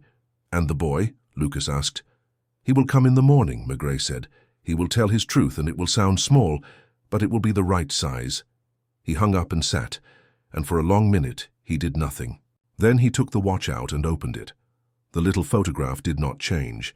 It kept looking just past the camera at something no one had thought to write down. He closed the lid and let the click settle. The ticking laid a path through the air between him and the door. He thought of the words that had survived on the scrap, "No more, not unkind," and of the ones the fire had taken, "Forgive the boy." He thought of the way Madame Le Maire had said, "Decency costs the poor more than the rich," and of Javette, who had counted out courage and found the coins thin. He thought of Dr. Poyet's tidy signature, and of the undertaker's ledger, of a maid burning a letter because kindness had told her to, and of a cleaner singing because the floor required a song. Outside, a light rain began again, the kind the city learns to ignore. He lit his pipe and let it go out. He did not need the smoke for company. He had the watch, he had the boy, he had a doctor who would meet him at the hour when coffee cools, and he had, nearer than any of those, the sense that the story had stopped trying to hide and had only to be walked to, like a door that is open if one has the manners to knock. Lucas found Poyet where one imagined he would, at a small restaurant that served tidy plates to men who liked their days to be portioned. The doctor had eaten. His coffee had a skin that did not dare wrinkle. He saw Lucas, saw what Lucas meant, and composed his face into a welcome. "Ah, Inspector," he said, when Maigret appeared at his elbow. "You choose the hour when men are reasonable." "I try," Maigret said, taking the chair Lucas had warmed with his waiting. He did not put his hat on the spare seat. He held it on his knee like a promise he could withdraw. They did not order more coffee. It would have only confused the one going cold. "You were quick at Rue de Longchamp," Maigret said, as if setting out the cutlery. "Quicker than grief, allows and slower than it minds." Poyet arranged his fingers on the table. "You know how it is, Chief Inspector. A woman alone, a room in order. We do not always need to make a parade of what has no audience." "The bottle," Maigret said. "A bromide mixture," Poyet answered at once, grateful for a noun he could pronounce. "Very common. The pharmacist in Neuilly makes it too sweet, but one cannot argue with habits.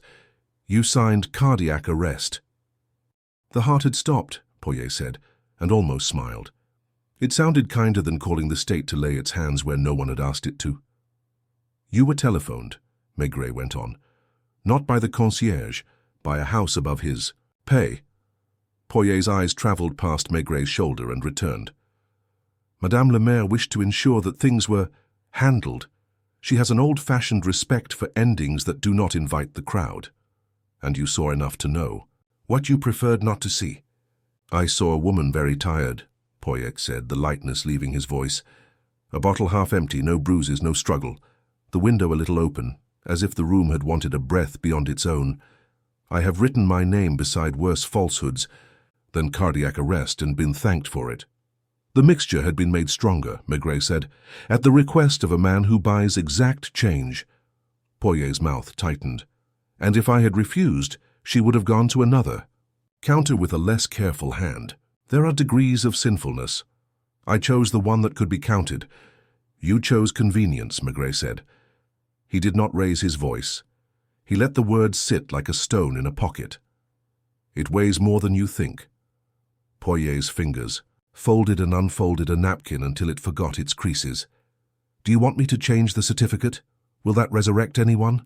Will it bring comfort to a wife who suspects and does not deserve proof?" "I want you to stop pretending you didn't know what you knew," Maigret said. "Write me a note for my file. In my opinion, the ingestion of a sedative in excess, possibly with fatigue, could have precipitated cardiac failure in a woman previously anxious and sleepless. No names of pharmacists, no lashings for your conscience.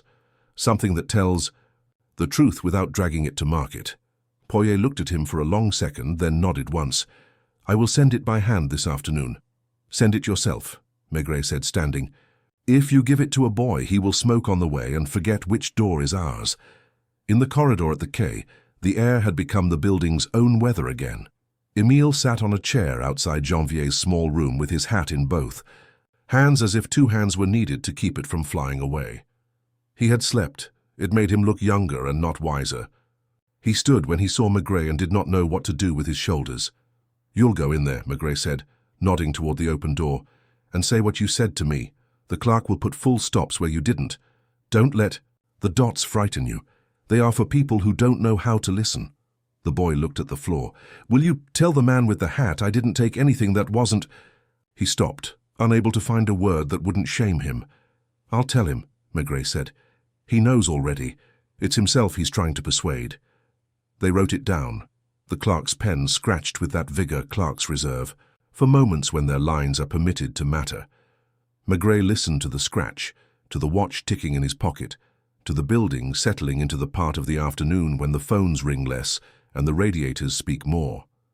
At 4, André Javet arrived without needing to be chased by his courage. He sat again with his hat on his knees, and this time he placed both hands flat on the brim as if to keep them from something else. I spoke to a woman on Avenue de Mécène, Maigret said. She is what happens to gentleness when it learns, to stand up. He told Javet what mattered and not what did not. Madame had tried to close the door without slamming it. The maid had burned a letter that said more about kindness than about crime. The doctor would write a note that said the thing that was true in words that would not ask for a lawsuit. She walked in the bois early, Maigret added, because the damp soles had needed a place. The grass holds the night. She came back, with it on her shoes. Javet nodded. The picture did not fight him. She liked mornings, he said softly. She said people are less certain of themselves then. In the afternoon everyone thinks they were always right. You didn't pour a spoon too full, Maigret said. You asked that someone else might. That will be enough to weigh on you. It doesn't have to be more. He took the watch from his pocket and laid it on the blotter. He did not open. Now this was sent to me so that I would listen. I have listened. You can take it back or leave it. If you take it, keep it on a table. It is not a good thing to ask a heart to carry a cupboard. Javet reached out and then drew back, as if touching the watch might fix everything into a shape he was not ready to live in. Then he took it. He put it in his pocket with the care of a man putting a child to bed in a house with thin walls. What will you write? He asked, not quite meeting Maigret's eyes. What I have, Maigret said. That a woman died of being very tired, helped by a bottle that had been asked to do more than sleep. That no one hit her or held her, and that people who loved her tidied too quickly and too well. There will be no arrests. There will be a file that says her name so that if anyone looks in 20 years, they will not find only a blank. And the boy? He will go back to carrying crates until his hand heals properly or until someone teaches him to cut without blood. He will remember pears for a long time. That will be his trouble. And my wife? Javet said. And for the first time there was the shadow of a smile, the ghost of a ruefulness that could, under supervision, become humor. She will go on putting the butter in the same place every day. I will go on pretending I do not know that place with my eyes closed. You will be decent, Maigret said. It is not a punishment. When Javet had gone, there wasn't much left to do. Lucas brought Poirot's note. It was neat, restrained, and told the truth like a man repeating a rumor he would prefer, not to spread but cannot call false. Maigret slipped it into the file with the scrap from Émile and closed the cover. It made the small official sound that brings calm to men who need paper to show them they have done what could be done. He went. Out in the evening, that wasn't properly evening yet. In Neuilly, the sky had decided to darken without bothering with colors. He climbed to the top floor once more and stood in the doorway of the room that was now not anybody's. The concierge had left it unlocked, perhaps because locks are an argument a room shouldn't start if it cannot finish. The bed had been stripped. The mattress showed the faint depression where a woman's weight had learned to rest in the same place every night. On the mantel, the square of velvet kept its mark. He touched it with a finger, as if checking whether memory has a temperature. He put the carnation he had carried too long on the mantel. It looked almost indecent. in a room that had unlearned color. He stood until the flower became normal and the room accepted it. Downstairs, the concierge looked up from his newspaper with a relief he tried to disguise. "All done, Chief?" "There was nothing to do," Maigret said. "That is not the same as saying there was nothing to learn."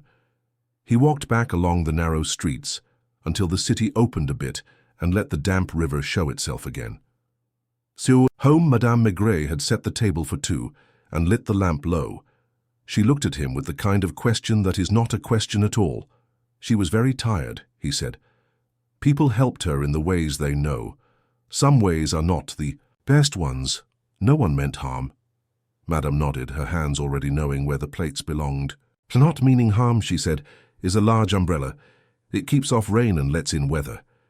He sat, and somewhere under the ordinary clink of cutlery the watch ticked in his pocket, polite as a visitor who knows when to leave. They ate the stew that had learned patience and spoke of nothing that needed the voice raised.